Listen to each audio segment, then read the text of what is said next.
আরবের একজন বিখ্যাত গায়িকা যখন একটি বিয়ের অনুষ্ঠানে গান গাইতে গিয়েছিলেন, তখন তিনি দেখলেন সেখানে উপস্থিত নারীদের পা ছাগলের খুর, পেঁচানো এবং বিকৃত। মুহূর্তেই তিনি বুঝতে পারলেন এটি কোনো সাধারণ বিয়ে নয় এবং তারা কেউ মানুষও নয়। এরপর ঘটল একটি ভয়ানক ও গা শিউরে ওঠার মতো ঘটনা।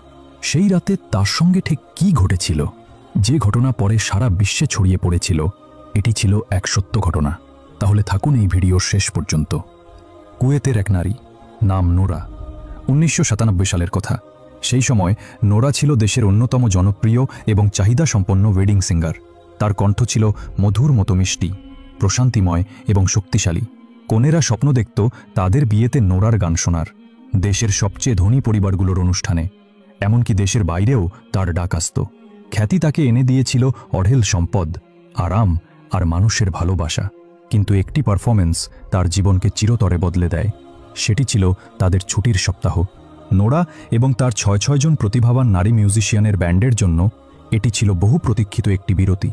একটানা পারফর্ম করে তারা সবাই ভীষণ ক্লান্ত ছিল এবং বিশ্রামের খুব প্রয়োজন ছিল। ঠিক তখনই ফোনটা বেজে ওঠে। ফোনের ওপাশের নারীটির কণ্ঠস্বর ছিল অদ্ভুত, শান্ত কিন্তু কেমন যেন হিমশীতল, স্বাভাবিকের চেয়ে কিছুটা আলাদা। তিনি নোরাকে অনুরোধ করলেন আজ রাতেই তার মেয়ের বিয়েতে গান গাওয়ার জন্য। নোরা ইতস্তত করল।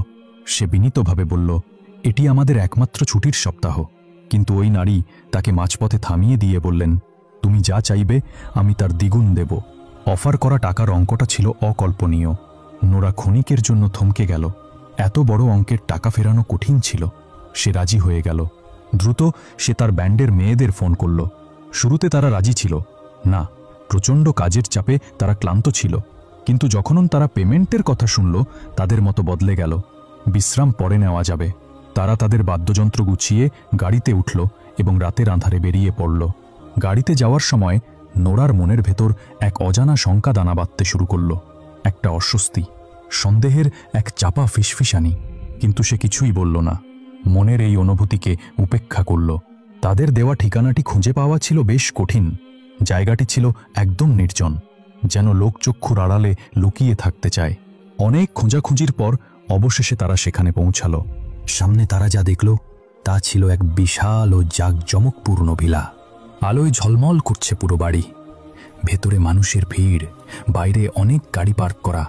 ভেতর থেকে গানের সুর ভেসে আসছে আর অন্ধকারে সাজসজ্জাগুলো জলজল করছে।